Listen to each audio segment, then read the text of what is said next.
Welcome to the Prostate Cancer Panel at the 7th International Symposium on Focused Ultrasound. My name is Tim Meekum, and the moderator for this session is Howard Sewell. The panelists for this session will be Drs. Claire Tempany, Carrie Robertson, Stephen Cianti, and Mark Emberton. We will begin with a short presentation from the panelists. Following that, the moderator will lead a discussion of the questions. Please be sure to enter your questions in the chat box. Good afternoon. My name is Claire Tempany from the Brigham in Boston. It's my pleasure to speak today to this panel on MR-guided focused ultrasound of focal prostate cancer trial update, lessons learned, and outcomes. Thank you very much to the Foundation for this kind invitation. Some disclosures are displayed here. What do we mean by focal therapy of prostate cancer? I think many of us have different definitions, but essentially it's a subtotal treatment of in region of the gland, be it hemi or focal. There are multiple ablative techniques which can be applied, listed here. And of course, at this meeting, we're here to discuss applications of HIFU and MR-guided focused ultrasound. In a recent seminal paper from the London group, a nice review of 5-year outcomes following treatment using Sonablate or HIFU for varying shapes and forms of prostate cancer and types of ablations seen here. The 5 outcome measures reported in this study based on Kaplan-Meier curves for failure-free survival for the entire group, the D'Amico risk group, Gleason score, PSA, and of course T-stage demonstrate the separations according to more advanced stages, of course not doing so well, and of course the higher the PSA at study entry, not doing so well either. So several of these are good indicators of suggested outcomes for future studies. Why would you use MRI and when? Well, MRI is now well recognized as the preeminent imaging study for the detection of clinically significant prostate cancer. It also defines the volume in 3D to a relatively accurate degree. PIRADS has allowed us to speak with a single voice when classifying and risk stratifying clinically significant prostate cancer. The value of its guidance during the surgery is indisputable for defining the target and for accurate thermal imaging. I think the thermometry is one of the unique features of MR-guided focused ultrasound. I want to report to you briefly phase 2B multicenter trial, the first ever multicenter trial of focal therapy conducted in the US. My thanks to all the colleagues here. This was presented at the AUA in 2020 earlier this year. The study uses the Exablate 2100 device, which may be familiar to many of you, which allows for definition of focal target, blocking of therapy to regions as adjacent, such as the neurovascular bundles or the urethra, and then of course allows for real-time thermometry as sped up in this video here, and you can see clearly the individual sonications being delivered. The trial itself enrolled men with PSA less than 20. They were intermediate risk group. They could have had grade group 2 or 3 on biopsy. That was a targeted biopsy or a systematic 14-core biopsy. The exclusion criteria were obviously men who could not undergo MRI scans due to pacemakers or claustrophobia or other things, calcification within the gland, because that, of course, will deflect the ultrasound beam, and rectal pathology.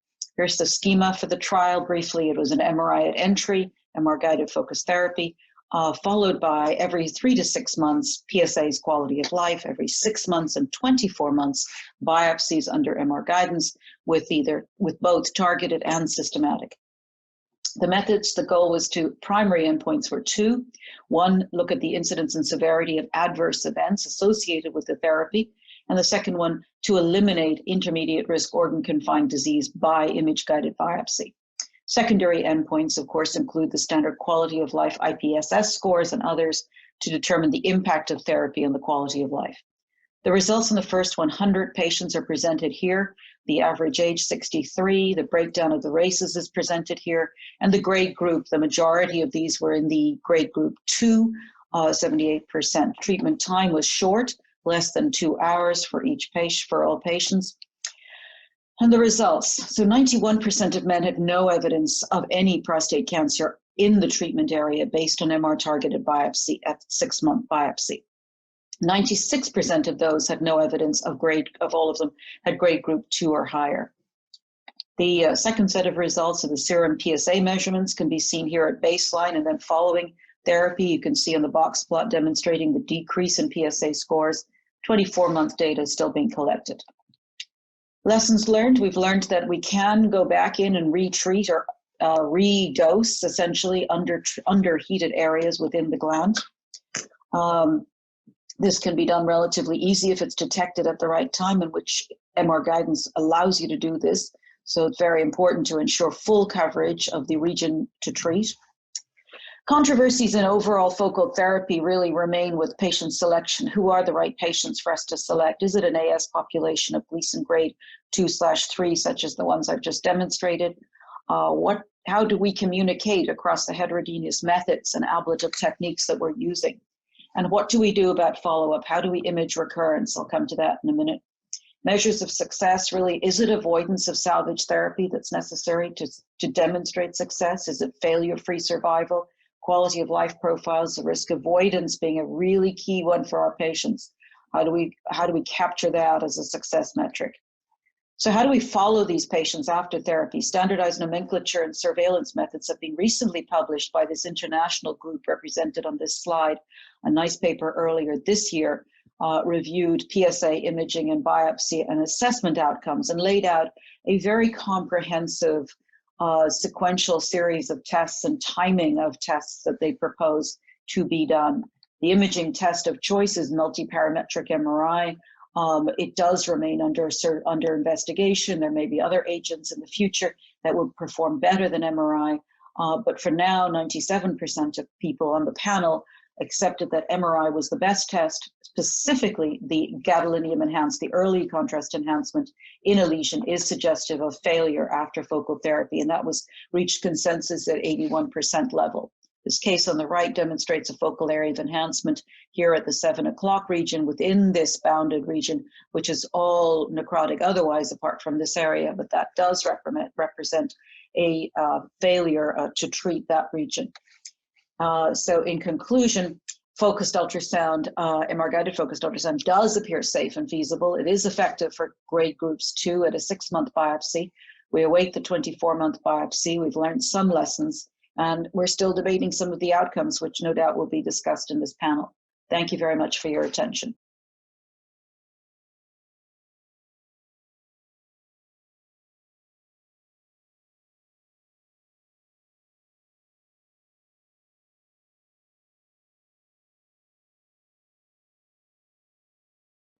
It's really great to be with you today.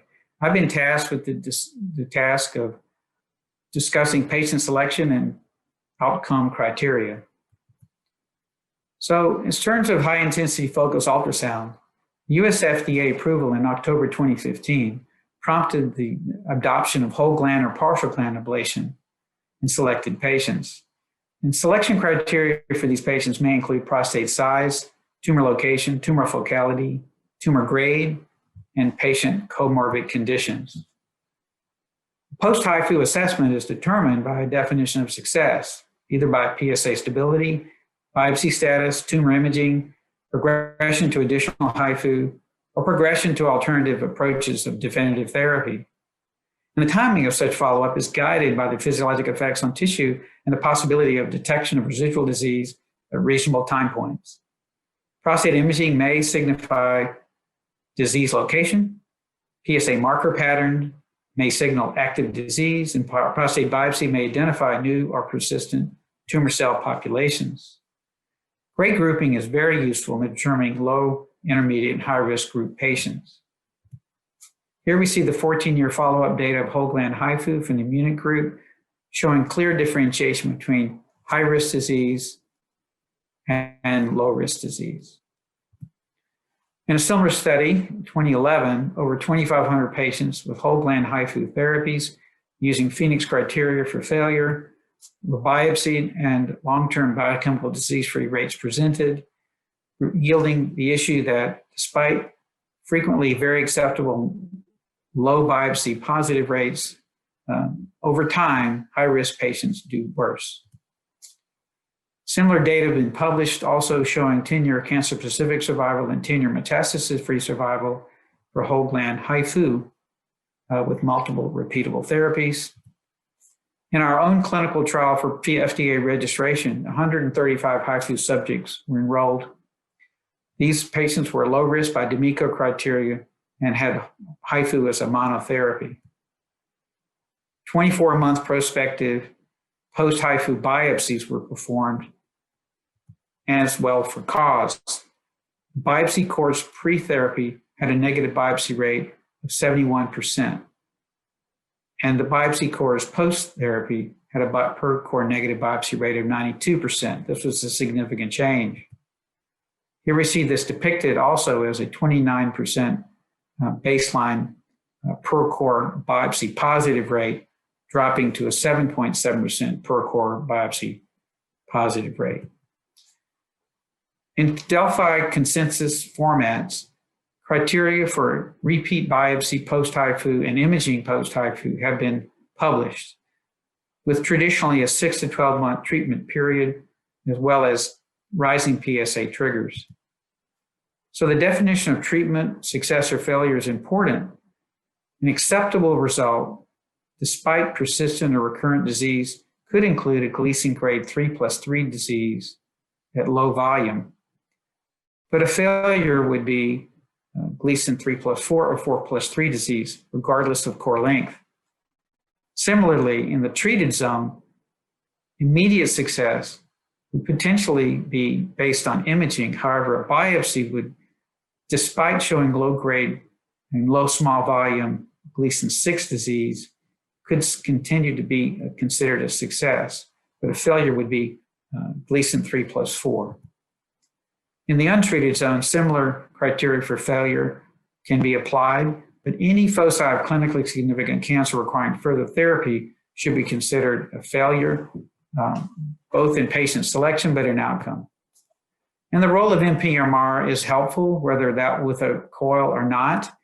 MRI at 6 to 12 months after treatment may signify the need for targeted biopsy. And the biopsy should be interpreted in reference to HIFU changes in tissue. This tissue can undergo necrosis, chronic granulomatous inflammation, as well as fibrosis. But patients that do have residual disease with no treatment effect upon the glands suggest there was insufficient delivery of thermal energy.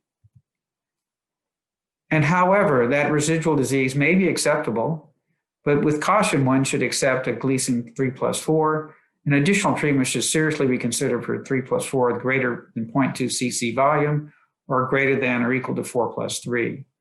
So what are the lessons we've learned with HIFU for the prostate? We know that optimal HIFU energy delivery may actually be elusive and needs to be better understood going forward.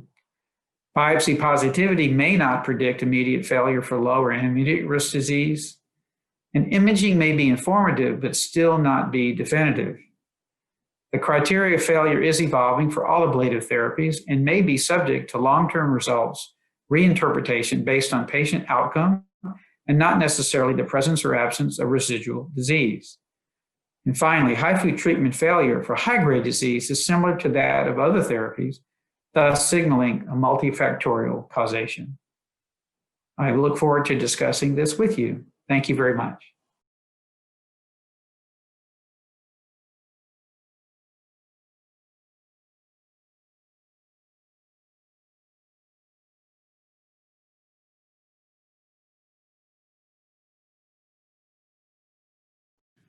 Well, hello, I'm Dr. Steve Cianti from the Cianti Prostate Center in Sarasota, Florida. And today I want to talk to you about two focused ultrasound technologies, transrectal HIFU versus transurethral ultrasound ablation of the prostate, or TULSA. So we'll start with the Sonoblade as the prototype HIFU device that first received clearance in the FDA in October 2015. The HIFU device consists of a transrectal transducer that delivers a series of HIFU pulses, which then create overlapping ablative lesions within the prostate. This procedure is transrectal ultrasound guided. However, MRI fusion guidance is available. The Sonoblade HIFU device creates two different size lesions utilizing a transducer with two sides. There's a 3 centimeter focal length transducer that creates a 3 by 3 by 10 millimeter lesion, and a 4 centimeter focal length transducer element that creates 3 by 3 by 12 millimeter lesions. These are delivered to a focal point in space, which essentially can be painted across all or part of the prostate, depending on the treatment plan. The tissue response is monitored with the Sonoblate device using a process called tissue change monitoring, which essentially looks at the spectral analysis patterns both before and after a HIFU pulse is delivered and compares those curves. It gives the operator a chance to indirectly assess temperature by looking at tissue response and hence retreat areas that may not have achieved proper tissue response. Now, in comparison, TULSA is an MRI-guided transurethral ultrasound ablation technology. This was approved by the FDA on a 510(k) process with the Sonoblate HIFU as the predicate device. This procedure utilizes transurethral directional ultrasound ablation. There's a sweeping ultrasound with continuous rotation, and there are no cold spots between the sonications. The system utilizes both the urethral and rectal cooling. There is no energy transmitted through the rectum. This can create either small or large volume ablations. One of the critical differences is that the treatment is real-time MRI guided, as this is done in the MRI gantry, and it takes advantage of MRI thermal dosimetry.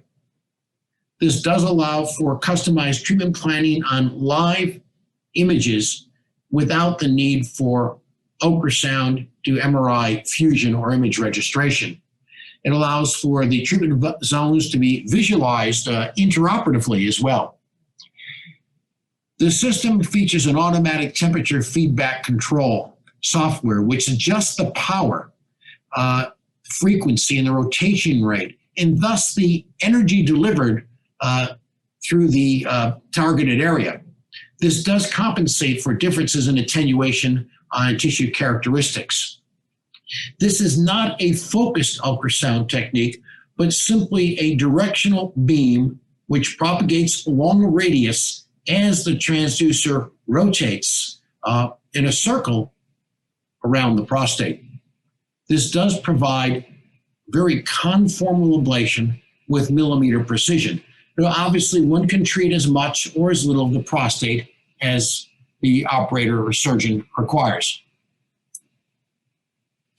So if we try and compare the two technologies, TULSA Pro features real-time MRI planning, MRI temperature monitoring from MRI thermometry, and it does have a software program, a controller that allows for robotic closed-loop control of ablation. It does feature urethral cooling.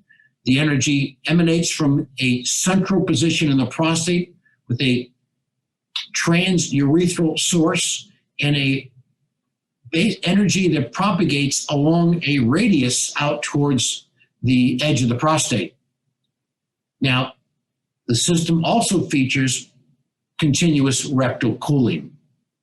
In terms of reimbursement, it's new technology, and there still is no reimbursement available in the United States for the TULSA Pro technology.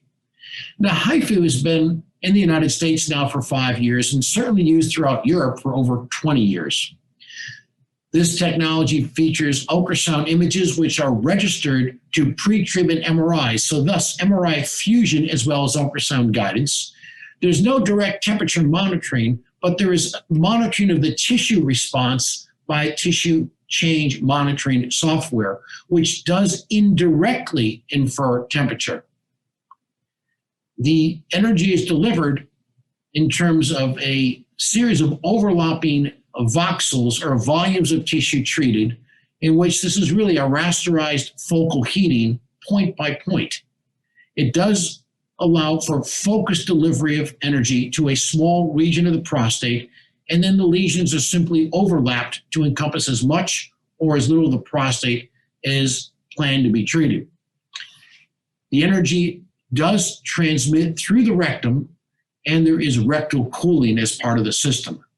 Very important in terms of reimbursement is that a CPT code is available in January of 2021 in the United States, and certainly there is now a Medicare reimbursement that's been defined for both the physician and the facility. As to whether or not these codes are paid, we'll have to wait until January to really find out about that. But the mechanisms are in place and a pathway is in place for HIFU reimbursement. I want to show you a very quick case which demonstrates the technology of the TULSA system.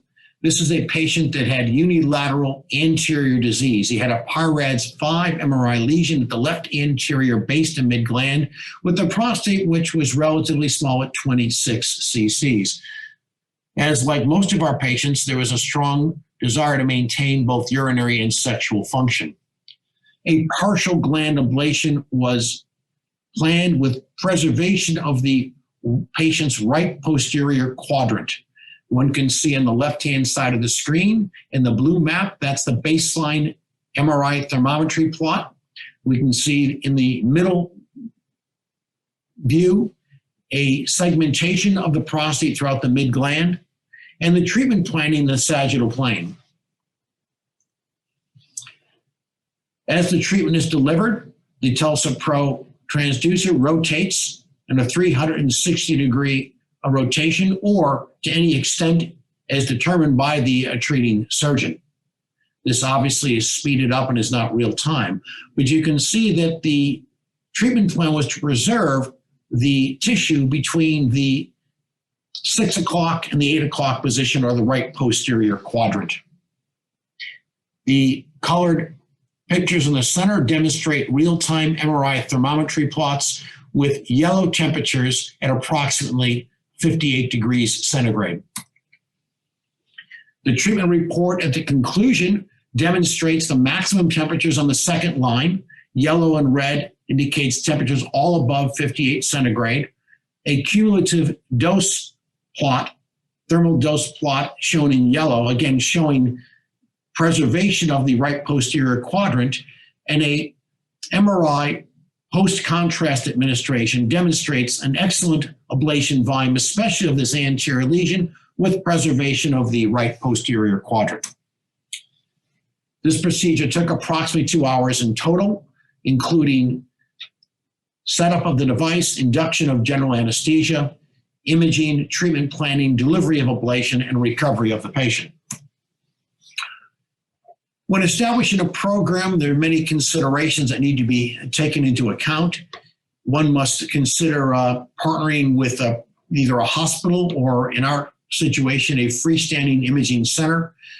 Significant considerations have to be given to anesthesia with MRI-compatible equipment, proper licensure, and training of staff. The entire team, including the MRI technicians, the anesthesia team, the nursing team, will need to undergo training. And certainly protocols for patient preparation are very similar in my experience to HIFU. In terms of patient selection, we have found that the TULSA technology seems to be well suited to larger prostate glands, especially when there's coexistent BPH, and I think is going to be very useful with treatment of anterior lesions, where transrectal HIFU technology will certainly have limitations to reaching the anterior prostate. So in summary, these are both ultrasound techniques. HIFU is focused, TULSA is not. TULSA is MRI guided, HIFU is MRI fusion guided, and the energy is delivered from the bottom up with HIFU and the inside out with TULSA. Depending on lesion location and prostate volume, we will find that certain technologies will be preferable to others. And this adds greatly to the armamentarium of a prostate ablation specialist. Thank you.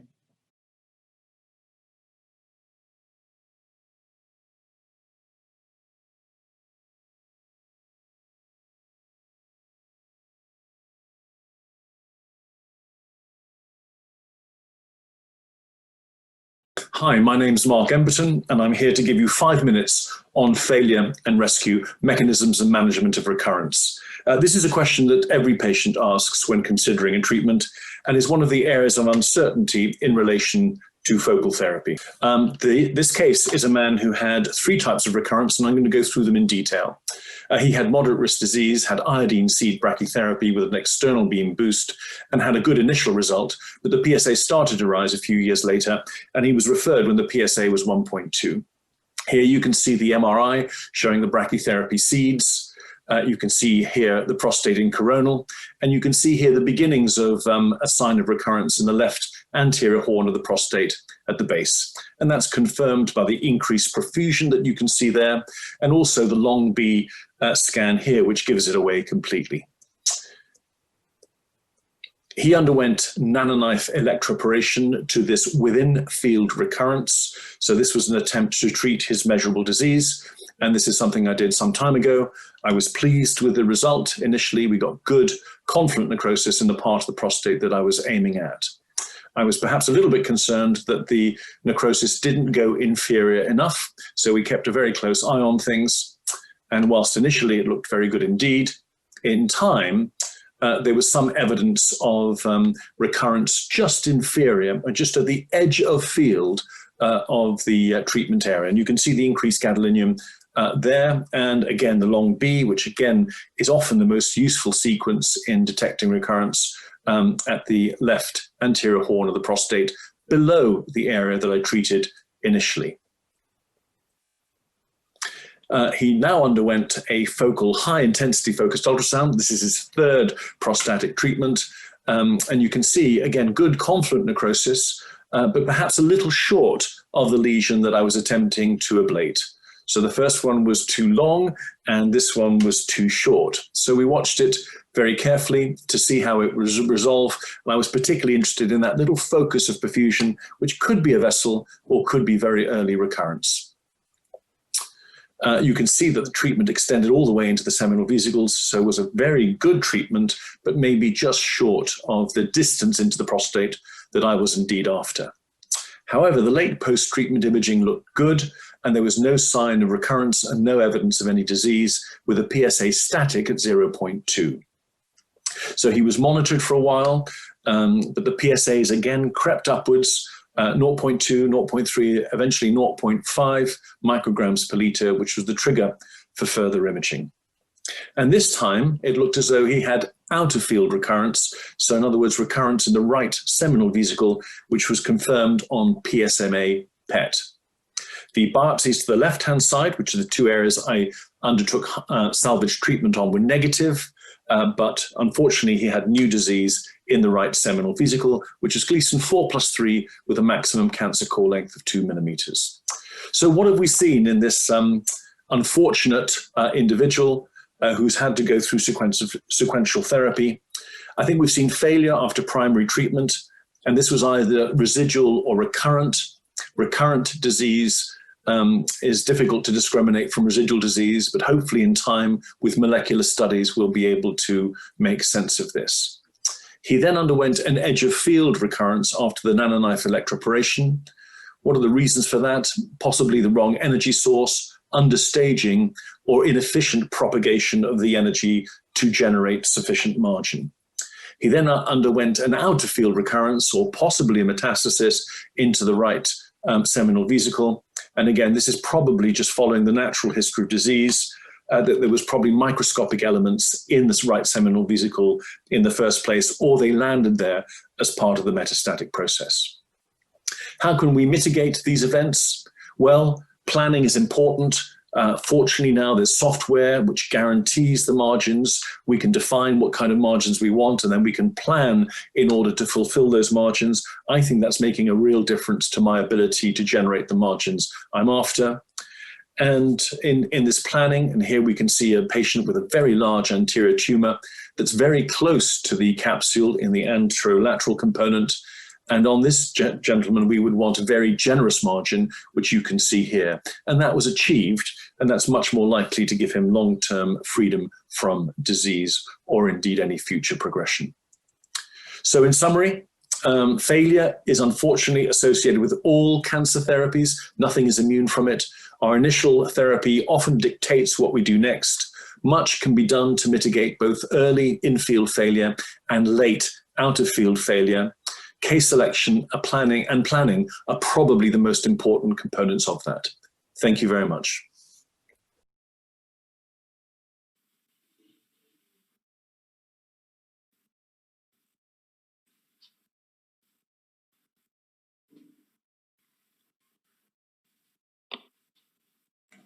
We are live. Hello and welcome to our prostate cancer panel discussion on focused ultrasound therapy for prostate cancer. It's my pleasure today to introduce our expert panel, which I hope I will do correctly. I know some of you I'm meeting for the first time, and I appreciate your patience. As I go around, as I see people on the screen, the first is Dr. Claire Tempany, who is an expert radiologist, vice chairperson of radiology at the Brigham and Women's Hospital in Boston and Harvard Medical School. Next is Dr. Stephen Scianti, who is a urologist and prostate oncology specialist in Sarasota, Florida. Next is Dr. Gary Robertson, who is a urology and associate professor of urology at Duke University and the Duke Cancer Institute. Professor Mark Emberton, who's the chair of urology at the University College of London. And finally, Susan LeBlanc, who is a radiologist in Boca Raton, Florida. Welcome to our panel. The first question for some dialogue, I'd like to start with Dr. Emberton. This is a question that came in from a prostate cancer survivor. Not a lot of details, but this individual had a radical prostatectomy for some grade of cancer, of prostate cancer, not exactly sure what, 8 years ago, and has had a biochemical recurrence of his disease. And he's wondering what to do next. And certainly focused ultrasound therapy could be one, or salvage radiotherapy, which is of course the gold standard. But Mark, we'd appreciate your opinion on this individual. Well, I think it's definitely salvage radiotherapy. It would be very hard to do focused ultrasound without a target. And normally in these situations, all we have is a biochemical recurrence. So we have a signal that there is disease somewhere in the body. And just on probabilistic terms, we know from studies, it's likely to be in the area surrounding the prostate bed. And that is what's targeted with radiotherapy. It would be very difficult to target that with ultrasound. So without question, the advice to this individual is external beam radiation therapy. And there's a very good chance of responding to it. Now, the only occasion when we use high intensity focused ultrasound in these cases is in a post-radical prostatectomy, post-radiotherapy setting, where there might be a recurrence, a nodular recurrence that you can see on PSMA PET, on MRI, and indeed on ultrasound, and that indeed can be targeted. But those individuals are few and far between, and those cases have to be very carefully selected. Thank you for that. Would any of the other panelists like to weigh in on this important question coming from a patient? I just agree. I agree wholeheartedly with Mark. There are some cases where there will be persistent seminal vesicles post-radical prostatectomy. There may be nodular changes which can be imaged, and it's tempting to treat these. However, I think the morbidity may or may not be greater than of radiation therapy. So I tend to recommend these patients to go for radiation therapy. Mm-hmm. So as the Chief Scientific Officer at the Prostate Cancer Foundation, we deal mainly in advanced disease. But as I like to tell people, the best way to prevent advanced disease is to cure patients when they have localized disease. And the choices for patients, there's an embarrassment of riches.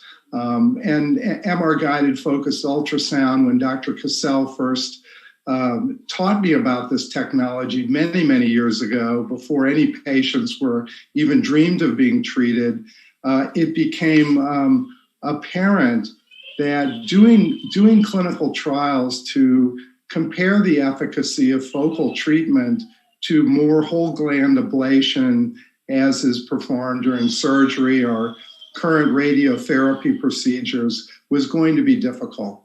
So one of the challenges that I want to pose and go around the horn to everybody is whether or not patients should be treated with focal therapy outside of a clinical trial. So I'll start with you, Dr. Schianti, and I would like your opinion on that, and then we'll move to the others. But I'd like everybody's opinion on this topic. Well, thank you, Howard. So I think the danger, of course, is that if one unleashes the tools of focal therapy across all providers, not everyone has access to the same high-quality MRI diagnostics. And the definition of focal therapy, what's treated, how much margin, and so forth, is very unclear. So the advantage of treating patients with some type of protocol is their standardization, and of course the ability to report results. So in our center, we do tabulate our results very carefully and monitor that in the database, and we try to be very rigorous about selection criteria.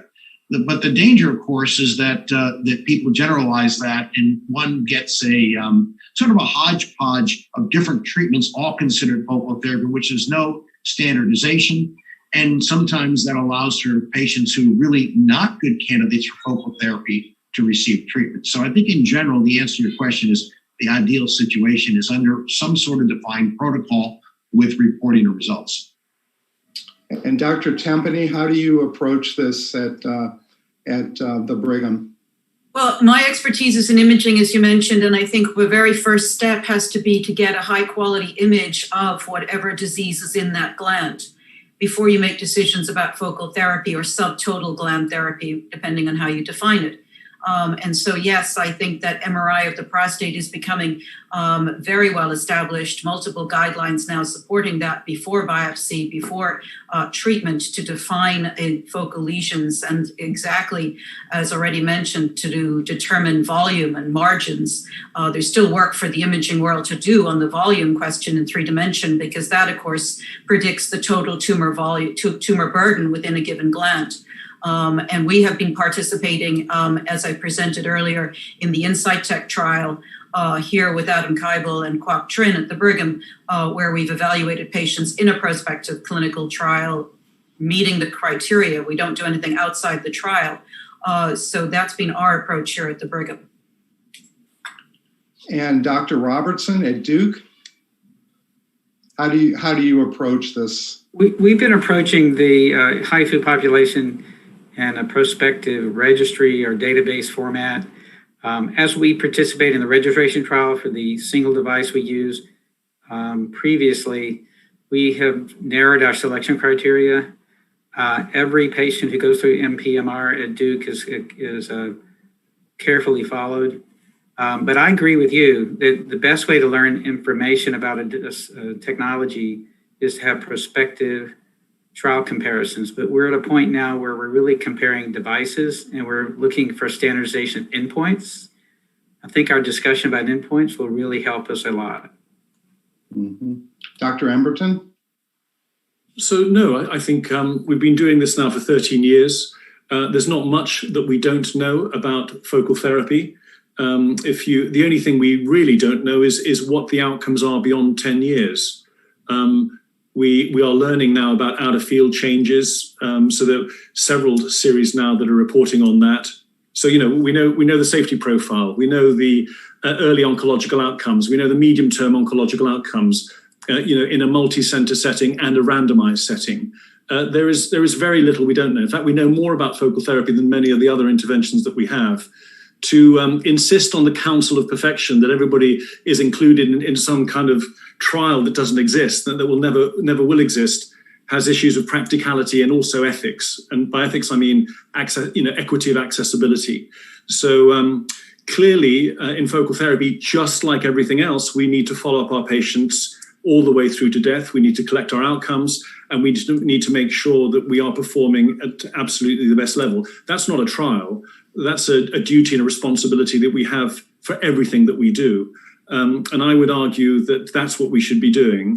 Now, there are certain elements within focal therapy that lend themselves to a randomization. For instance, should we be using adjuvants? Do we want to compare different treatment platforms? I think that's futile. They all come out with the same results. The safety profile is the same. The functional outcomes are the same, irrespective of what you use, and the oncological outcomes are the same. What really matters is the case selection and the thresholds that you place on what you treat and what you don't treat. But there are many elements of focal therapy that are uncertain, and it's those that should be trialed. And that will move the knowledge open. To say that every patient should go into trial means basically you stop doing it, and you deny patients the opportunity to be treated for their prostate cancer and preserve continence and sexual function. That's a great response.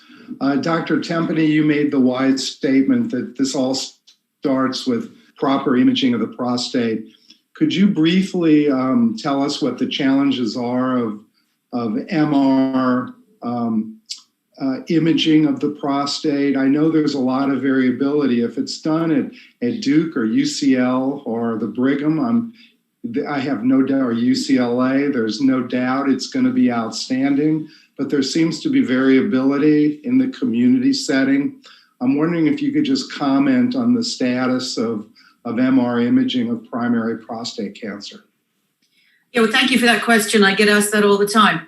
Yes, of course, there is variability in everything we do in medicine, without a doubt. I think all of the surgeons on the call would agree that they're not all the same either. So no, definitely radiology is a skill set that's an expertise that needs to be obtained prior to practicing it in routine everyday work. And so, of course, fellowship training, standard body MRI training at excellent centers is a prerequisite for board certification. One of the things that has really accelerated recently and improved, I think, has been the introduction of PIRADS in 2012. And then in 2019, PIRADS first version 2.1 is where we are right now. And then I would applaud the London group for the HI-QUAL, which is a quality assessment scoring now, which is also being tested. And there's a lot of things going on in the education space. Recent survey, not terribly good data, but from 2016, really just talking about the penetration of prostate MRI in the US, shows now that about 72% of urologists are using MRI in academic practices and 38% in solo private practices. And so that gets, I think, a little bit to your question about community dissemination and, of course, uptake in various private practices or community settings. MRI devices remain very expensive. Clearly, there are big healthcare costs to a system. Access to MRI is a global problem, absolutely, without a doubt, being addressed by a lot of the vendors, looking at lower and lower field strengths, cheaper modular systems that can be installed. So clearly, we have a global MRI issue that prostate is just one component of that. But I think that the radiology community is up to the challenge, is doing incredibly well. All of the educational programs that are presented now at all our meetings are standing room only, and people are really embracing this. There still will always be inter-reader variability. I would recommend that anybody speaking to their local radiologists ensure that the certain body of work has been done. It's recommended that at least 100 cases be performed to sort of get to expert level. I don't know about those numbers. I always find them a little bit fuzzy, but I think it's where you trained and what you've learned. But very good point, and we continue to struggle with that.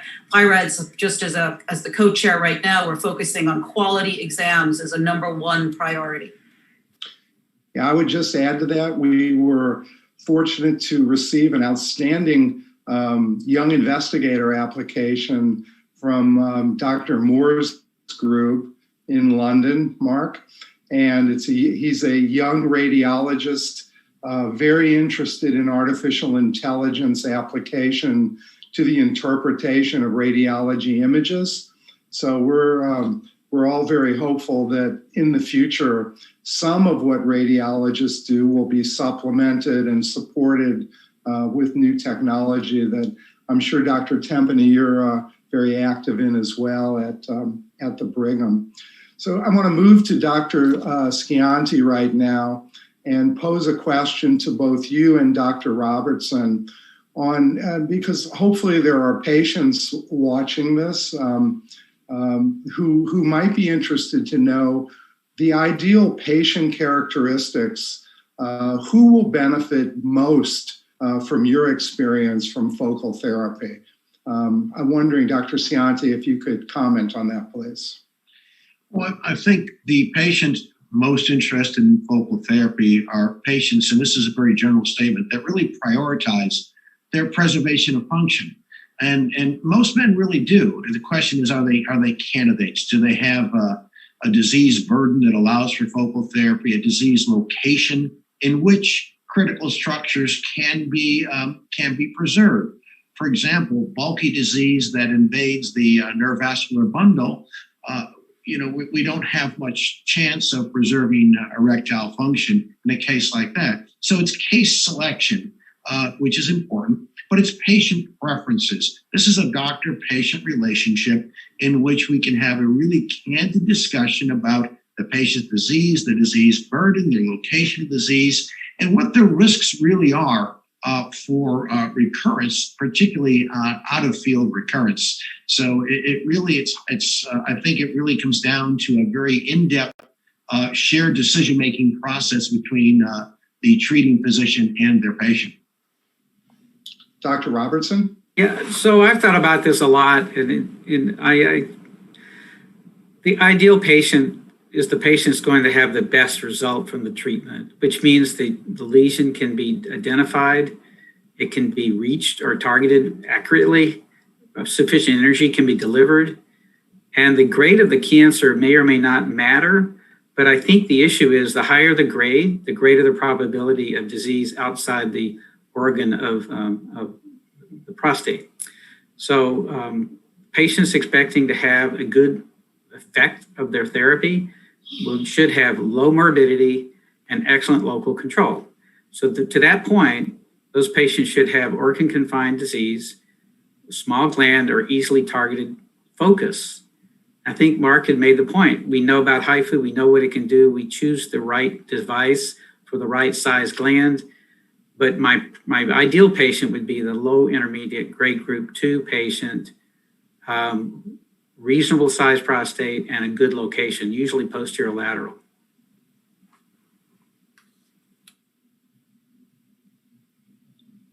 Howard, you're muted. Sorry about that. The world we live in today. Easily done. I am, perhaps this is preclinical hysteria, but we do know that prostate cancer is a multifocal disease. Claire, you deal with that in your imaging every single day, what you can see, what you can't see. For focal therapy, it would seem this is, an over, there's, you can see what you can see, you can't see what you can't see. And, some people would argue that, what you leave behind, can be retreated with focal therapy, which is true. If it ever becomes clinically important, maybe most of those lesions won't. But in the focal therapy arena, and Mark, I'll address this to you first, and then anybody else is welcome to chime in. How do you deal with what you can see versus what you maybe can't see when you're treating a patient? And how does that, if at all, affect the outcome of focal therapy? In exactly the same way that we do for every other organ. There is no cancer that exists unless you can see it. Brain, lung, liver, breast, it goes on and on. So it's the imaging that defines the presence of a cancer, and the needle that verifies its nature and its grade. Nobody has ever died of invisible cancer anywhere in the body. Same goes for lung cancer and pancreas, which have 10% 5-year survival or less than that. Prostate's at the other end of the spectrum. I find this obsession with invisible disease bizarre because it's not relevant. Cancers exist because you can see them. We have no idea of the kinetics or dynamics of non-visible disease because we have no way of monitoring or measuring them. And that goes for all organs in the body. I'm excluding, obviously, the hematological diseases, which are different. In the lung, for instance, perhaps our most lethal cancer, unless the nodule gets to 5 millimeters, you're not interested. If you can't see the nodule, the cancer doesn't exist.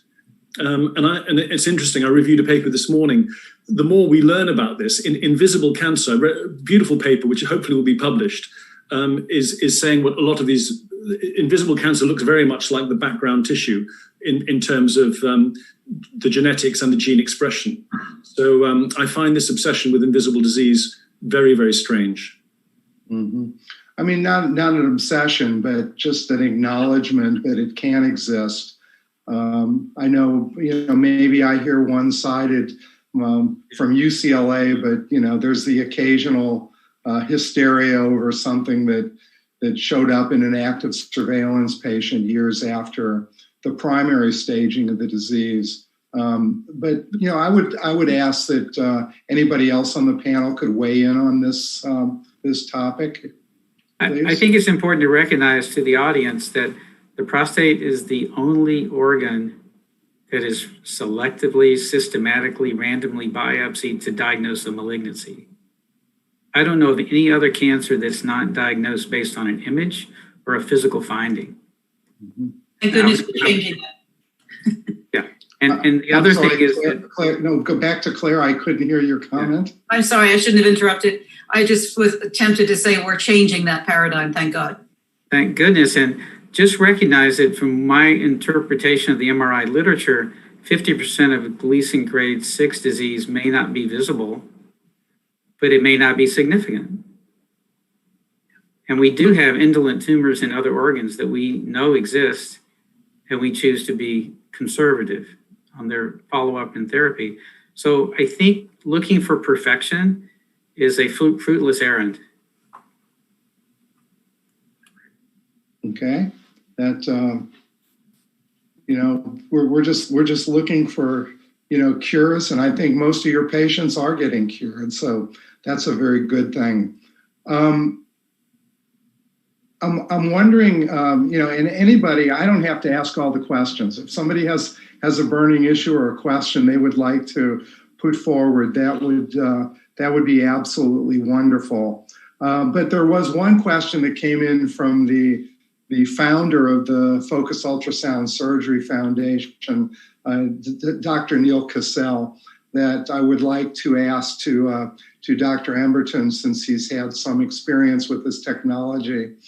But some of the sonodynamic dyes that are being used to ablate prostate with focused ultrasound, what is the status of that technology, and what is your general opinion? And if any of the rest of the panelists have experience with this technology, please state your opinions as well.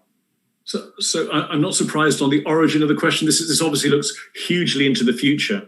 And what sonodynamic means or alludes to is the initiation of nanoparticles by the exposure to sound energy. And conceptually, this is very attractive. So potentially you could give a patient an injection of appropriate nanoparticles into the vein. They could, depending on the attributes of the particle, find themselves in a cancer. It could be prostate, could be another cancer. And then you could initiate those nanoparticles by waving an ultrasound of diagnostic specification across the organ of interest. So just imagine this for a second. So a healthcare assistant or a nurse or a general practitioner could give you an injection on a Friday, and then you could have a wand waved across your prostate with diagnostic specification ultrasound a week later by a nurse or a radiographer. And you could have not only tissue selective, but cancer selective treatment done non-invasively and almost without any significant side effect profile, given the attributes of both interventions. And so you could see suddenly how attractive this would be in a resource-poor environment. In sub-Saharan Africa, you could see this treatment being administered by people with hardly any training. You don't need an MRI, you don't need a linear accelerator, you certainly don't need a proton beam facility to do it. And that for me is its extraordinary attractiveness. We've got a program. We've got a validation program now in a couple of mice models where they get an injection and then they get ultrasound put across it, and we've achieved reliable necrosis. In most of the animals, in most of the tumor. We're obviously going to repeat those experiments and then eventually try and get to first in man by doing it in men prior to radical prostatectomy or men in prostates prior to cystectomy, which is a very quick route to get first in man. But the particles have already been administered to human beings, so the route to first in man, I think, is pretty direct. With a bit of luck and the wind behind us, we could be there in a couple of years, I think. Mm-hmm. We also submitted this to the foundation, but it was rejected. To the Focused Ultrasound Surgery Foundation? No, or to our foundation? Yeah, to your foundation. It went in last year, but you kicked it out. You keep in mind, we excuse the pun, we focus on advanced disease, but let's talk about that offline, Mark, because I have some other ideas on that. No, fair enough. I think it's pretty interesting. Years ago, we looked at the gold. We funded a small project at MD Anderson Cancer Center where they administered gold-based nanoparticles, and then used sound to heat these particles. And the technology 10, 12 years ago was so nascent that it didn't go very far. But I think the improvement in the particles, the improvement in the sonication, all together make it so for solid dynamic, the sound releases free radicals, which do the damage. So it's not thermal. So it's quite different from everything that's gone before. With thermal issues, you have all the problems with heat propagation, etc. But with free radicals and superoxide species, you get kind of an immediate, very, very short-term kill around the cell. Mm-hmm. Very, very interesting. So, one of the new systemic therapies that you're all aware of, I'll describe it very briefly for our listening audience, is the delivery of radioactive particles to, as I say, particle in the sense of the word, it's a ligand to a certain molecule on the surface of prostate cancer called PSMA. And this ligand cages a radioactive atom. And for systemic disease, this is a very useful experimental treatment. We don't know yet if it's fully safe and efficacious, but hopefully soon we will. Very large trials are being done all over the world. But for localized disease, it's a kind of focal therapy that at least one urologist that I know, Declan Murphy, down in Melbourne, Australia, at the Peter Mac, what they're doing is giving this treatment and then taking out the prostate. They call it the lutectomy study that some of you may be familiar with. I'm wondering about other kinds of, and I look at that as sort of a focal therapy, not as intelligent as what you guys deliver, based on image guidance and very, very precise administration of some form of energy to ablate the tumor. But other than what you're doing now, when you look into your crystal ball, where do you see focal therapy going in the future? Do you think it might be something radioactive or improved imaging, or what's going to change? And, Claire, I'll start with you, since you're the place where everything begins. You are the imager, the radiologist. How do you see focal therapy changing?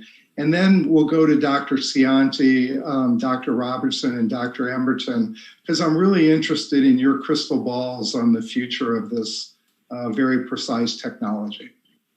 I'm really not sure how much time we have left. Unfortunately, there's about 10 seconds showing up on my chat room. But I really do think that the future will be, of course, in the imaging and the specificity of the targets that people will be using. And so I think I better stop right there to let anyone else jump in really quickly. I should be paying more attention to my my chat room too, because we are out of time. I thank all of you for a very stimulating dialogue. Lot to learn, lot to do. It's great for patients, and thank you all very much. Thank you very much. It was a pleasure. Bye-bye. Bye, everybody. Thanks, everybody.